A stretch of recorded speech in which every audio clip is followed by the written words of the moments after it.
Hi there, and thank you for joining me for today's live reading of Bad at Being Good by A.L. Morrow, and this is presented by Itsy Bitsy Book Bits. Prologue, Milo. Time does strange things when someone dies. Or maybe we do strange things. I'm not sure. I've never known anyone who's died before. Either way, everything somehow speeds up and slows down all at once. It takes forever for the doctor to come out to the waiting room with the news. Those final seconds at your loved one's bedside slip away too soon. Minutes go missing, sometimes whole hours, like how we got here. I don't remember shit about my mom showing up at the studio or sitting in the car watching her speeding down the highway to Boston with tears in her eyes. I just remember hearing phrases like accident and airlift. Then we were here. We are here. Benji, you have to tell us the truth. Mom implores the boy sitting next to me. I call him a boy, but he's not. I've only known him since he was a boy. He's 20, 3 years older than me. I guess that makes him a man, while I'm not quite there yet myself. What were you taking? What did you give to my son? Benji's hunched over, his elbows on his knees and his head in his hands. When he looks up, his stone gray eyes are puffy and red. Nothing, Mrs. Sterling. I swear to God. My mom is crouched down by his feet so they can speak face to face, at eye level. She studies his expression for a moment, wanting to believe him. I see the spark of hope burning inside her. She doesn't want to think Benji Wilder had anything to do with my brother's death any more than I do. And even though she's crying as much as we are, she finally nods, then gives his knee an affectionate squeeze. I believe you, Ben, she whispers. I do. Sniffling, Benji drags his hand across his nose, wiping away snot and tears. Thanks, Mrs. Sterling. Natalie, she reminds him as she stands. Mom looks up at the ceiling tiles for a second as if trying to get her shit together. She tucks one of her loose, light brown curls behind her ear. Then she reaches for her cell phone from the back pocket of her jeans and tries calling him again. Where the fuck are you, David? It shouldn't take more than 2 hours to get here. She hisses into the phone before turning away and wandering toward one of the quieter corners of the waiting room. She doesn't want me and Benji to hear her berate my dad, again, for not being here. Maybe she's even trying to warn him, to tell him to leave Benji out of it. Whether or not he listens remains to be seen. Hey, here. I pick up the box of tissues sitting on the coffee table in front of us and nudge Benji in the arm with it. He's gone back to cupping his head in his hands, his fingers buried in his messy, dyed blonde hair. Startled, he looks up at me and squints as if he doesn't quite recognize me, or remember how I got here. Do I really mean that little to him?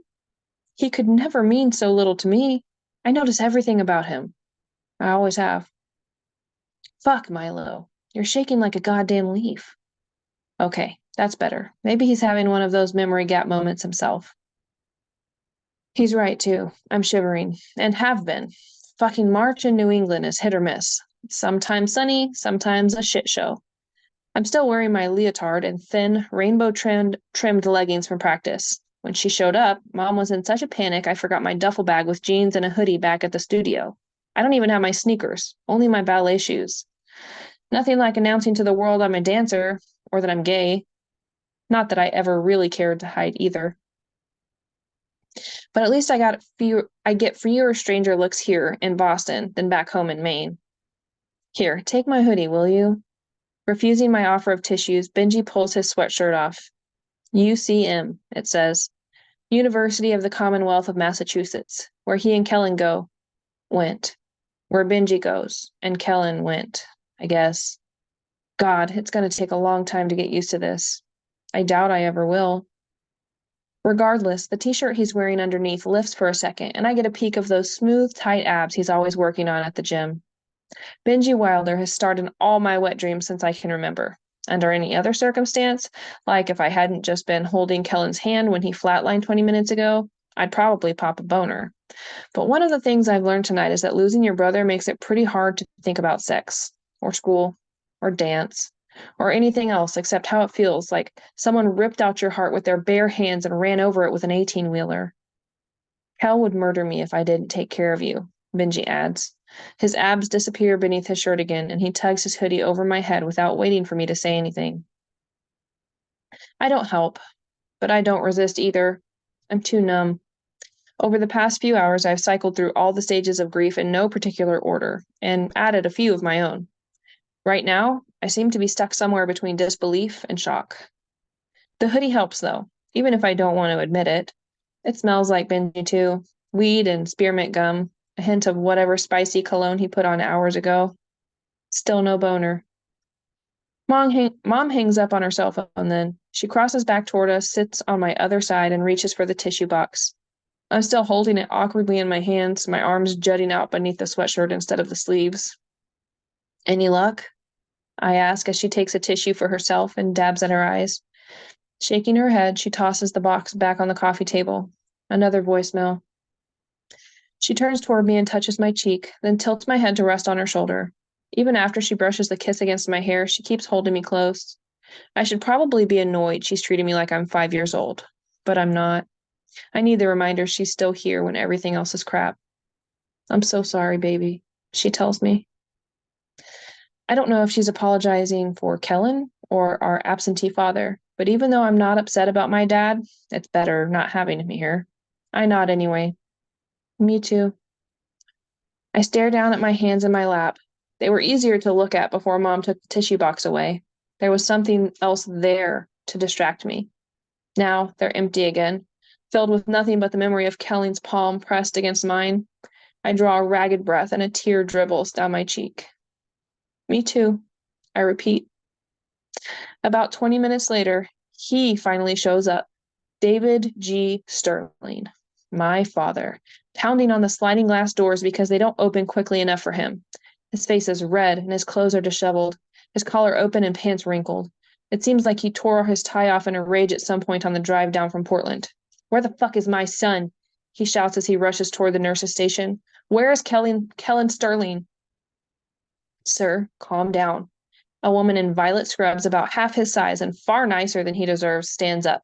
She raises her hands to keep him from leaping over the desk. Sir, I can't have you acting like this. Annoyed, he starts searching for other answers, alternate routes. His head whiplashes around. Finally, he notices us sitting across the waiting room. David, Mom's on her feet, trying to get to him, to soothe him before someone calls security and we're all hauled out of here. For a split second, he looks at her. Then his eyes lock on Benji, sitting beside me. You piece of shit. This is all your fault. Dad charges forward like a bull seeing red. Panic flashes across Benji's face. His eyes flick to mine, a silent apology mixed in somewhere among the horror, and he scrambles to stand up. Shit. This is really happening. It's like a goddamn set of Russian nesting dolls, but a nightmare and a nightmare and a nightmare instead of toys. My heart jolts back into action, ripping me out of my daze. I hurry to put my arms through the sleeves of Benji's borrowed sweatshirt. I have to stand between them. I have to stop this. My dad needs to know. This wasn't Benji's fault. But Dad already attacking my dead older brother's best friend, grabbing at his t-shirt and pulling him to his feet. I wish I could lose this moment. I wish this could be one of those times I black out and forgot what's happening, like I did on the drive down to Boston. But it's not. After tonight, what I'll definitely remember, and what I suspect I'll never forget, is the sickening sound of my dad's fist cracking against Benji's cheek, and my mom's scream, and the smell of blood, metallic and warm. As he throws another punch, my dad starts yelling again, right up in Benji's face. The only thing you're good at, he says, is being bad. 1 year later. Chapter 1. Benji. If I thought Mom might actually give a shit, I'd probably be more stressed out about this. But she won't. Plus, taking a guy seriously is sort of hard when his head looks like a nutsack, or when he's got this photo on his desk of him and his kids at the beach and his swim trunks are on backward. It really doesn't matter how many degrees he's got hanging on the wall behind his desk, or how quickly the admin outside his office jumps to answer the phone when he calls, or even if he's holding my academic future in the palm of the hand he uses to jerk off. He's just got no credibility. And Dean Everett, he has all three. He's a fucking trifecta. Do you understand what I'm telling you, Mr. Wilder? He asks. I hate it when teachers do that. When they call you Mr. or Miss like they respect you or something. They don't. It's all pretend. Still, I uncross my arms from over my chest and try to sit up straighter. I've been too busy counting what's left of the hairs on that ball bag head of his to follow everything, but I've gotten the gist anyway. Yeah, I think so, Dean Everett. Sounds like you're kicking me out. He gives me this condescending sort of smirk. Not quite, Mr. Wilder. It's more like academic probation. You're telling me I have to be out of my dorm by the end of the day and not to come back after spring break, right? He nods. That sounds a little more serious than probation to me. My point made, I clasp and unclasp my hands in my lap. I can't believe someone procreated with this asshole.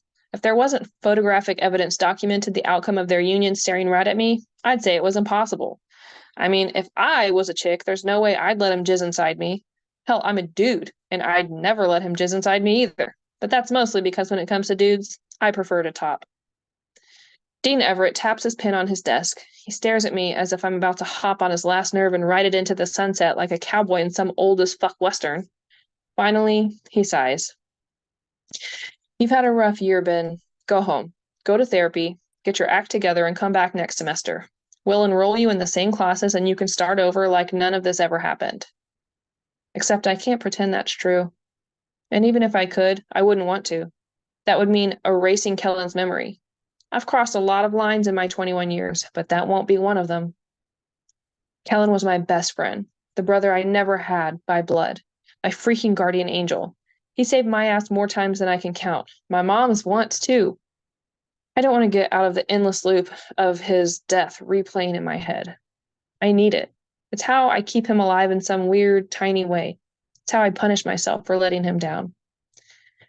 We wouldn't normally make an exception like this, but what you've been through has been, well, exceptional, he tells me. He frowns, then adds reluctantly. And Mrs. Cheever advocated strongly for UCM giving you another chance. Mrs. Cheever, my university-appointed grief counselor. She was the school's Hail fucking Mary after I ripped through all the on-campus counseling staff, taking them apart one by one like carving a turkey. An impressive feat for a school with 25,000 undergrads alone and an endowment larger than a small country's GDP. I think it's a feat anyway. Dean Everett wasn't as impressed. Which is why, once a week since January, I've driven my Range Rover through the snowy hills of rural western Massachusetts to see Mrs. Cheever. She's been the only one willing to put up with me. I tried to shock her at first. Really, I did. I told her about pissing on Professor Marchand's car in broad daylight after he flunked me, and about maybe not so accidentally setting off the fire alarm while smoking weed in the school library, and how Phoebe Feinstein and I tried acid together and then she gave me a blowy under the bleachers during a home game. All of which would have been infinitely more badass if I hadn't been caught. Honestly, from the looks of Mrs. Cheever, prim suits, pearls, and hair like she uses a home perm kit, I thought she'd be my easiest conquest. But against all odds, I liked her. She was unshakable, and she didn't judge me. After I'd tell her something, she'd just nod and say in her calm, baby-soft voice, "Let's talk a bit more about that." So we did. Mrs. Cheever would walk me through the rat's nest in my mind until we came to why I'd acted out. The answer could have been any number of reasons, most of which revolve around my shitty childhood when wiping the puke off my mom's chin was a weekly occurrence. Or how I can't remember my dad, or the nasty custody battles my mom had with his sister, my Aunt Chrissy. All that fun Freudian shit. But newsflash, it never was. The answer was Kellan. Always Kellan. My rock who helped me keep it together. Without him, I would have cracked up sooner. At least Mrs. Cheever did me a solid by standing up to the dean for me. Too bad that, after today, I have no intention of ever coming back to UCM. Why don't I want to step foot on campus again? That should be obvious by now. Kellan. Well, Kellan and Nutsack here. I never should have returned to begin with. How does that sound to you, Ben? What do you think? Dean Everett asks. I think I'm over this conversation, but this seems like the part where I'm supposed to stand up, shake his hand, and thank him for not flunking my sorry ass all the way to the next zip code, the way it should be. So, that's what I do. I appreciate your going easy on me, sir, I tell him as I hold out my hand. I'll do exactly as you say.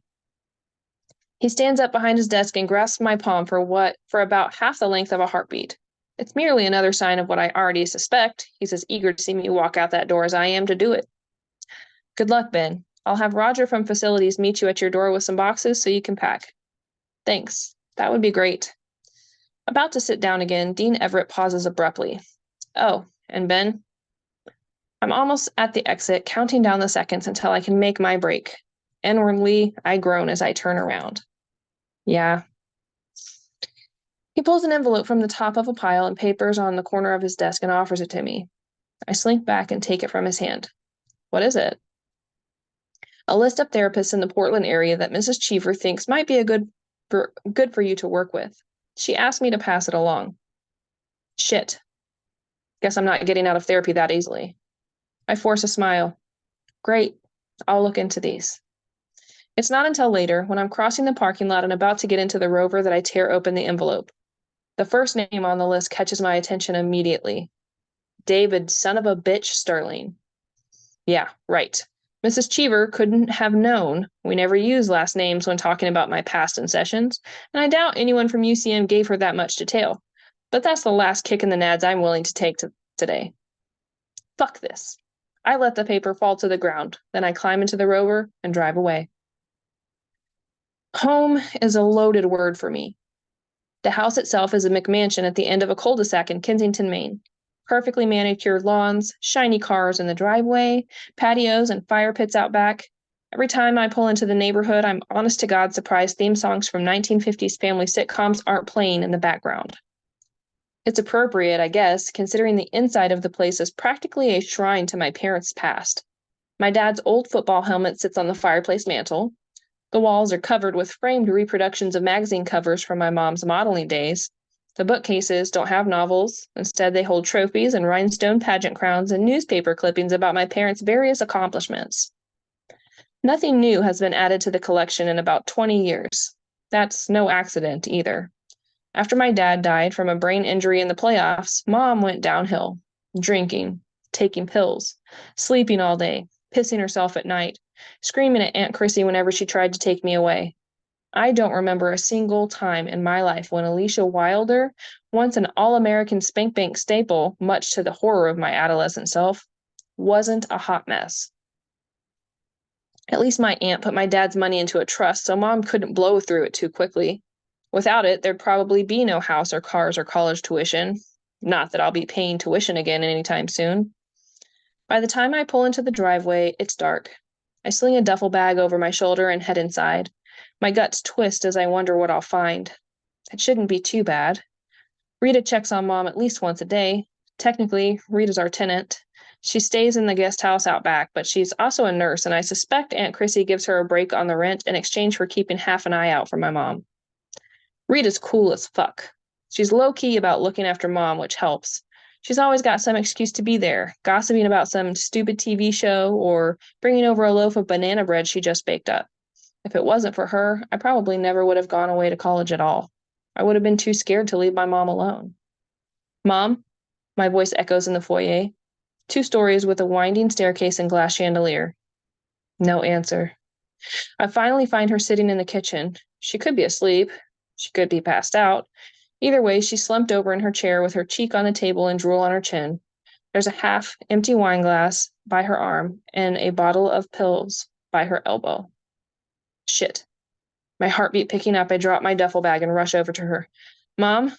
I crouch beside her and tentatively reach out to touch her back.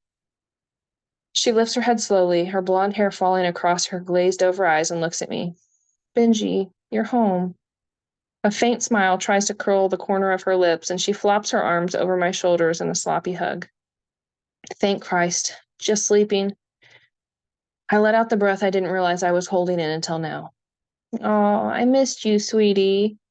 Her words are a little slow and slightly slurred. While I hug her back, I reach for the pill bottle to see what she's on.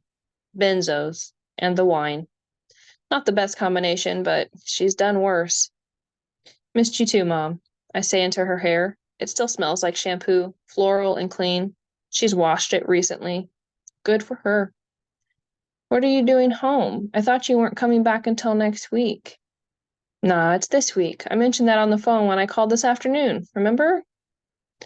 She pulls back and looks at me confused. Then, after a few seconds, she wipes the drool off her chin, blinks, and sits straighter.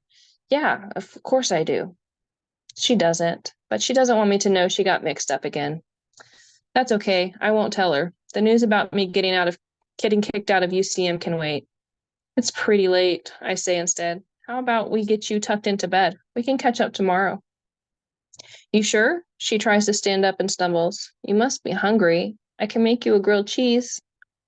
Grilled cheese sandwiches, her go-to whenever I was worked up about something as a kid. When we moved here from Washington and I cried because I missed my old friends, she hugged me, then sat me down at this exact table and fixed me one. When I came out as bisexual sophomore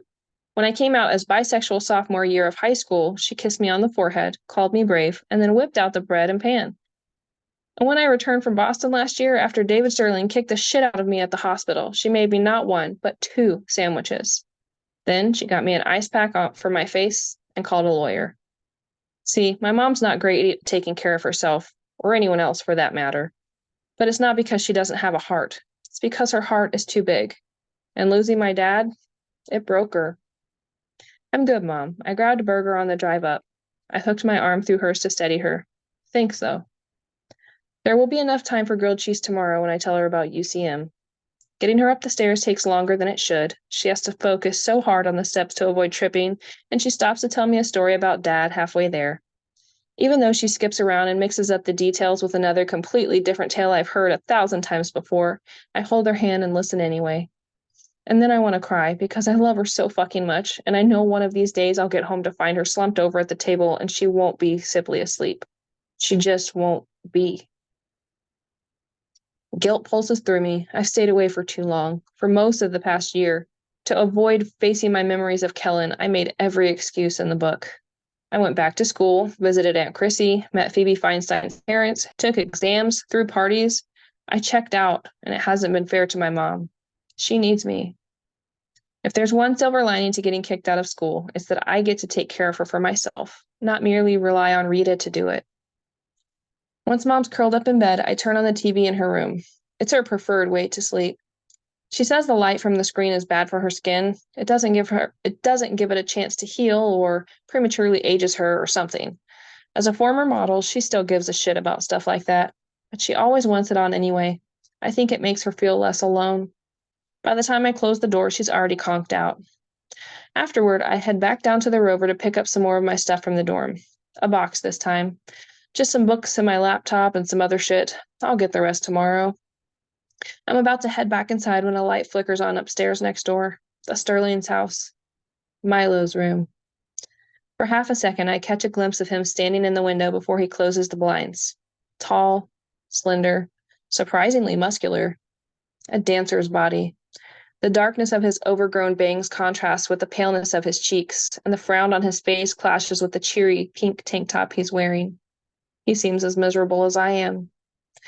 I've barely talked to Milo all year. I haven't let myself talk to him, despite all the times he's tried reaching out. How could I, after the way his dad attacked me? After he accused me of giving Kellan drugs? After he said what happened was my fault? I didn't, and it wasn't. But the truth isn't important. It stopped mattering a long time ago. There's only guilt in its place. I might not have given Kellan whatever shit it was that killed him, but someone at that party did. And since I brought him there, I'm partly to blame, after all, I guess. So I ignored or blocked Milo's messages. I shut him out like I did nearly everyone else. He shouldn't talk to me. He shouldn't want to talk to me. He should hate me as much as David does, as much as I do myself. But when I see him there in the window, sad as shit and looking lonely, I think maybe I've made a mistake. I think Kellan would hate to see what we've all become. And I think now that I'm back, maybe I should make a change.